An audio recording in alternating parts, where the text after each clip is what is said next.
go ahead and talk about the new Sapphire racks, new aluminum Sapphire racks. Well, I guess we're going to talk about the old one first. The old 210-3 Sapphire rack are what these new aluminum racks are replacing. And the old 210-3 rack was a stalwart. It's been around for about 20 years.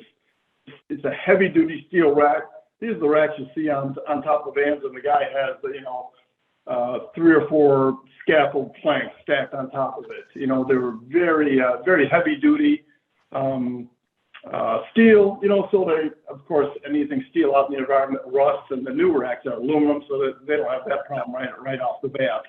So, so they are discontinuing the 210-3. There still might be a few left in inventory.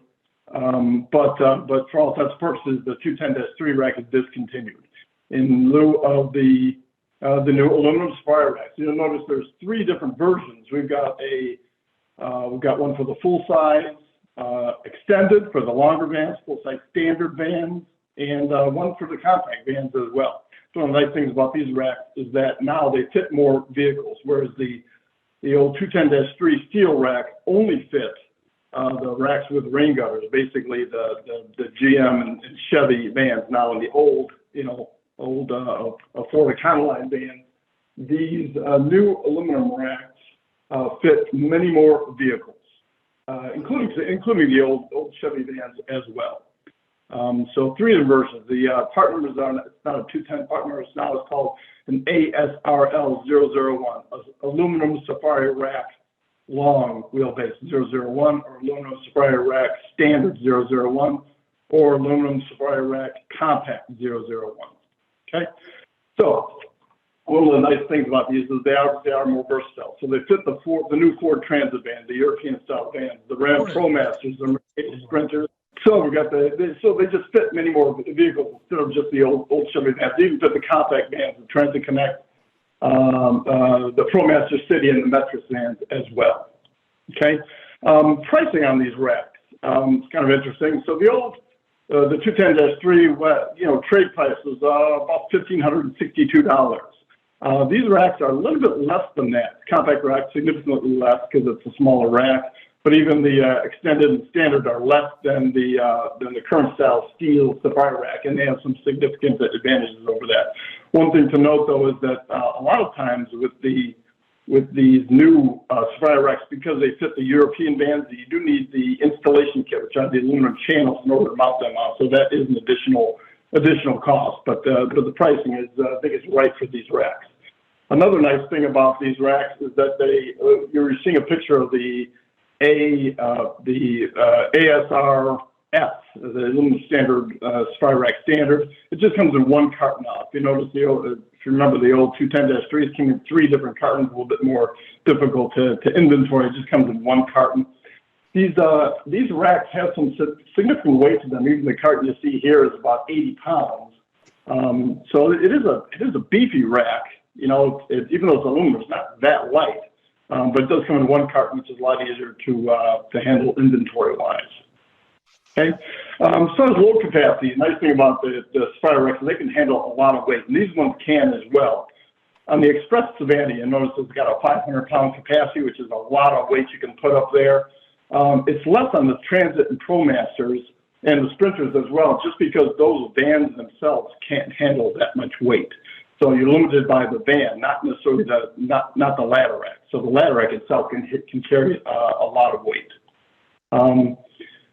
Very heavy-duty construction. What I'm showing here on the left side here is the kind of the profile of the aluminum cross members. You can see it's kind of an airfoil-shaped cross member, but it does have these internal constructions. It's extremely heavy-duty, very beefy, very strong. I want to point out here. And the nice thing about this profile as well is that there is no need for an airfoil for this ladder rack. Yeah, a lot of the old ladder racks with the square cross members on the front deflected the air onto the roof of the vehicle and caused a lot of wind noise. These do not. You know, it just deflects the air pretty much over and through the rack instead of onto the van. So you won't have the same wind noise with these racks. And on the right hand, you see one of the new features of this rack, which is the roller assembly, the easy-on loader that's at the rear of the rack. It allows you to roll a ladder up on there. But even this profile has a lot of reinforcing in the middle, because the roller does take a lot of abuse when you bang a ladder on it to roll it onto the van, but it is very beefy, very strong. Okay. New features are that the roller bar at the back that assists with loading the ladders on and off. It does also include adjustable ladder stops and tie-down points, which helps to secure the load. And of course, it is aluminum construction, so it's lighter weight. You do not have the issue with rusting on these racks as well. So this just shows what you put on there, and you can't see the ladder stops, but they're just positioned so that the ladders won't sway back and forth. On the roller, you can see, especially on some of the taller mid-roof vans, it's going to be difficult to get a ladder up there without a roller. So the roller comes down at the back, extends over, and you just lay the ladder on the roller, roll it up, and it sits below the levels of the cross member so that it doesn't interfere with the storing of the ladders, but it just lets you very easily load the ladders on and off the rack.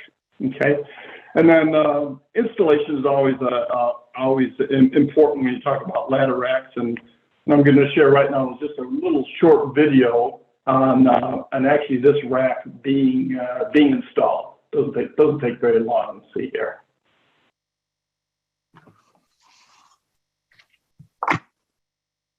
All right, and there we go. And I'll just talk over this. So it's sort of simple installation. Not a whole lot of tools that are required. Just standard sockets and wrenches and things like that. A level it just to make sure it's level. And this young man here is actually John Berg. He's head of the R&D shop in Crystal Lake, and actually this is being installed in the shop in Crystal Lake to get a little feel for what that's like as well. But just simple attachment for the legs and the feet for the ladder rack. Ladder rack itself, the full size racks have 7 cross members. You get the cross members, the top rails, Zen caps, and then basically it all comes in the kit. You bolt the 2 top rail sections together. Very simple with carriage bolts. Easy to do. And beyond that, it's just really just kind of attaching the cross members. Let me fast forward a little bit here. Okay. Inside the channel, for the load, the braces there, load tie downs, that just fits into the channel with a hand tight knot, so that'll just slide back and forth and easily repositionable on the cross member depending upon what load you're carrying. You bolt the stands onto the cross members, and there's 3 stands on either side. There are dimensions in the instruction sheet on exactly where to position those depending on what type of van you have. Bolt the cross members onto the to the stands and onto the side rails.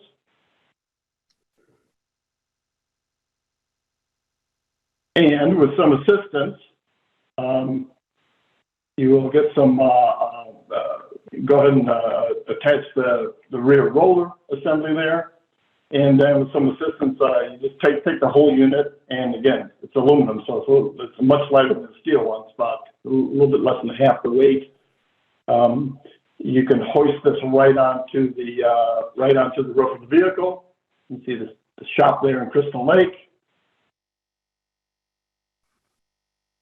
And you can see this one's being mounted to a transit van. You can see the roof channel's already mounted to the van. You bolt it in place. You do need to adjust the rear cross member a little bit so that your ladders aren't going to hit the back of the van. And here's one that is already installed on the vehicle. Really is a nice rack, and again, much more versatile than the older racks because they just fit more vehicles. Okay, all right, and that's a quick run through of the aluminum fire rack. If you have any questions, please let us know now, and we'll get those addressed.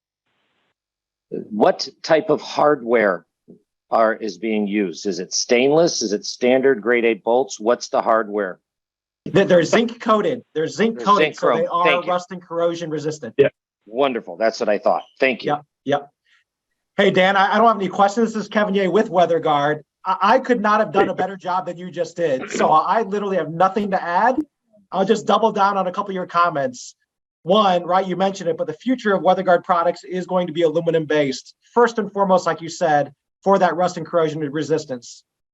The only two things I would add in is those cross members, like you said, shaped like an airplane wing, right? So when an upfitter installs it and puts it together, the thick part's up front and it tapers toward the back of the van. And then the last thing I would say is make sure, if you're going to put those ladder stops in, which they will, you got to one, make sure you put those in the cross members before you put the sides on. Otherwise, you got to take the sides off to put the cross members back on. So that's just a logistics step. Now, myself and another marketing person put this whole thing together in about 15 minutes. So an upfitter with the right tools could probably put together it fully installed in 10 minutes or less. So super quick install. But again, Dan, you went over that better than I could. So kudos to you, and I got nothing else to add. I have one thing to add is that our mounting channels for everyone, our mounting channels are almost universal to all of our different rack product. It's designed for the particular vehicle. So a 2115 is for a ProMaster, and it'll work with our Safari rack. It'll act with our 2195 Easy Glide 2. It'll work with all of our racks. So the mounting is universal. So that's a nice point also. Thanks, guys. I appreciate your comments.